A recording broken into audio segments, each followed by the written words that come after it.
Le couple, c'est deux personnes qui décident de se mettre ensemble. Okay. C'est deux personnes qui décident d'évoluer ensemble. Et à un moment donné, dans le temps, ces tourtereaux doivent déjà savoir ce que l'un aime et ce que l'autre n'aime pas. Le jour où la femme comprendra que elle doit s'abstenir d'être impulsif et de garder son mal en patience, elle n'aura jamais de problème dans son couple. Et je le dis encore, même si l'homme a l'amabilité de vouloir bien faire, il y aura toujours ce petit quelque chose du sixième sens qu'il n'aura pas, que la femme a. C'est vous qui pouvez maintenir le couple.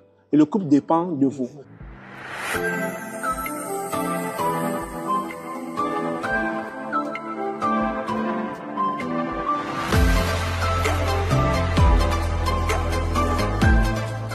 Bonjour à tous, bienvenue à l'émission Leader Inspirant. Aujourd'hui, nous avons un invité de qualité qui va venir nous parler de mariage. Comment on fait pour être marié jusqu'à plusieurs années? Quels sont ses secrets? Ok? Donc, restez connectés jusqu'à la fin. Abonnez-vous à la chaîne et partagez-la autour de vous. Sans plus tarder ici, on va aller voir qui est notre invité. Je n'ai pas envie de le présenter là. C'est lui-même qui va aller droit au but. Déjà, bonjour Stéphane. Bonjour Anastasie. Bienvenue à la chaîne Anastasie Kadi Business. Merci. Déjà, dis-nous qui est Stéphane? Alors, Stéphane Chouapi était un immigrant qui est arrivé au Canada en 2014. Ok. Il a travaillé plusieurs années au Cameroun et un peu partout en Afrique en tant qu'informaticien. Ok. Donc, il a nourri ce projet d'immigrer et puis surtout de venir au Canada prendre sa place dans le domaine des TI, technologies de l'information. Ok, waouh. Dis-nous, tu es marié ou... Oui, je suis plus ou moins conjoint de fait. C'est comme ça qu'on dit au Canada. D'accord. Depuis plusieurs années maintenant. Combien d'années? Dis-nous tout. Ça va faire 6 ans. Waouh, c'est beaucoup, hein? Oui, surtout que c'est difficile, hein, les couples au Canada. Oui, les couples au Canada, c'est difficile. À peine ils vont faire 2 ans, à peine ils vont faire 3 ans, mais là, 6 ans, c'est conséquent. Déjà, dis-nous, est-ce que tu conduis des essais dans ton métier d'informaticien? Alors oui, je suis toujours dans le domaine que je nourris depuis déjà 15 ans. Ok. Mais en parallèle, je fais beaucoup d'autres choses. Beaucoup d'autres choses comme quoi? Alors, je suis dans l'immobilier. Ok. Je suis aussi dans un cabinet d'informatique. Ok. Je suis aussi dans un cabinet en lien avec l'immigration canadienne. Ok. Et puis, entre-temps, je fais pas mal de contenu sur YouTube. Ah, ok. Donc, tu es youtubeur aussi? Oui. On peut dire ça. Ok, bravo. Stéphane, j'aimerais savoir une chose. Tu as parlé que tu es dans tout ce qui est immigration. Est-ce que l'immigration fonctionne encore au Canada? Est-ce que les gens parviennent encore à entrer comme à l'époque? Alors, il faut quand même se dire la vérité. L'immigration a eu le vent en poupe. Okay. Entre, je dirais, à mon arrivée 2014 jusqu'en 2020. Okay. On va dire, au sortir de la pandémie, l'immigration a commencé, je dirais, à atteindre sa vitesse de croisière. Okay. Parce qu'après la pandémie, c'est vrai qu'il y a d'abord eu un temps où ça a été arrêté complètement à cause de la pandémie. Okay. Mais ça a repris, mais de courte durée. Parce qu'après que l'immigration ait repris, on a constaté beaucoup de dérapages. Et les dérapages étaient de plusieurs ordres. On parle comme ça, quand on parle de la politique d'intérêt public, on parle des visiteurs qui pouvaient changer de statut et devenir travailleurs. Entre-temps, il y a eu beaucoup, comme je dis, de dérapages. Ces visiteurs qui venaient, ils ne venaient plus uniquement avec le statut de visiteur, ils venaient avec l'intention de rester au Canada, donc profiter de cette politique d'intérêt public qui permettait à ce qu'on change de statut pour devenir travailleur. Wow. Entre-temps, il y a eu des étudiants qui sont arrivés dans le but d'étudier, mais beaucoup, malheureusement, au courant de l'année scolaire, ne finissaient pas leurs études et allaient demander l'asile politique. Et entre-temps, il y a aussi des travailleurs mal intentionnés qui faisaient payer des contrats de travail à beaucoup d'immigrants depuis leur pays d'origine pour qu'ils viennent ici. On a pu le voir au niveau de la communauté indienne. Ils ont été nombreux à le faire. À faire on voyait plus les Africains, alors que les Indiens... Il y a les Indiens qui le font. Et en masse, ils l'ont fait. Donc, c'est tous ces dérapages-là qui ont conduit à stopper momentanément l'immigration canadienne. Il y a eu beaucoup de mesures qui ont été prises à cet égard. Et est-ce que tu penses qu'on va réouvrir? Est-ce que tu penses qu'on va réouvrir? Est-ce que les gens qui nous écoutent peuvent encore avoir espoir? C'est sûr que quand on parle de superficie en termes de territoire dans le monde, le Canada est la deuxième plus grande superficie au monde, après la Russie. Et quand on parle de démographie, le Canada compte 40 millions d'habitants, alors que le voisin américain est à quasiment 10 fois cette population. OK. Et donc, quand on voit cela, il y a espoir. Ah, il y a espoir. Il y a espoir, c'est ça. Donc, gardez espoir.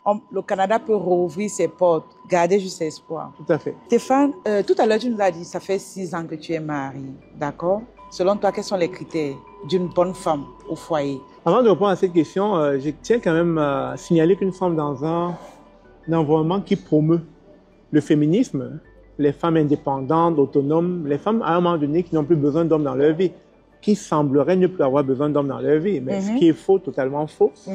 Et très souvent, j'aime le dire, j'ai fait les mathématiques à l'école, quand on est dans un ensemble de définitions, très souvent on est influencé par l'environnement dans lequel on évolue. Exactement. Donc ces femmes, justement, qui avaient des bonnes vertus, quand elles arrivent ici, elles sont au contact des femmes canadiennes.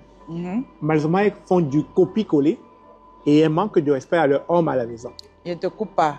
Donc, comme pour dire que les femmes canadiennes, elles manquent du respect à leur mari, ça veut dire que ce côté-là, c'est pas bon. C'est ce que tu veux dire? Parce que, comme je l'ai dit tantôt, je parle du féminisme. Je ne dis pas que toutes les femmes canadiennes sont féministes. Je dis, avec la montée du féminisme, beaucoup de femmes font du copier-coller. Et malheureusement, passent à côté voilà, de leur foyer. Alors, pour répondre à la question donc, de savoir quels sont les ingrédients que ça prend pour avoir une bonne femme, moi, je dirais tout simplement c'est l'authenticité. L'authenticité de la femme, l'honnêteté. Il faut juste que la femme ne soit pas, je dirais, dans une sorte d'influence sociale. Parce que je dis au Canada, il y a trop d'influence sociale. On sort dehors, les collègues qu'on raconte, c'est qu'on vous dit, vous rentrez à la maison avec. Ça peut être catastrophique pour le couple. Donc, c'est l'authenticité, c'est beaucoup de communication. Et c'est beaucoup de, je dirais, de volonté mutuelle. De volonté de se dire qu'on veut être ensemble, quoi qu'il arrive. C'est sûr qu'à un moment donné, il y aura des moments où vous n'aurez plus d'amour. Il y aura des moments où, avec la routine du quotidien, tu regarderas l'autre et t'attireras plus, en fait. Tu n'auras plus envie d'elle. Mais du simple fait que vous êtes dites que c'est une décision, c'est une volonté d'être ensemble, de faire de notre quotidien une certaine routine qu'on va peut-être pas aimer, mais on n'a pas le choix que de le faire, parce que c'est ça aussi la responsabilité. Ça nous permet, à un moment donné, de nous retrouver dans le temps. Parce qu'on peut ne plus être attiré pendant un certain temps, mais pas tout le temps. Pas tout le temps. Ça veut dire que l'amour peut s'arrêter, ça recommence, ça revient, ça repart. Maintenant, comment faire pour que, lorsque c'est parti, on puisse revenir à ça? Qu'est-ce qu'un homme peut faire pour aller amener sa femme à l'aimer davantage? Très bonne question en passant. Je suis très à l'écoute des femmes. Je parle beaucoup aux femmes. Et le sujet, c'est délicat. Je prête beaucoup d'attention lorsque les femmes me parlent.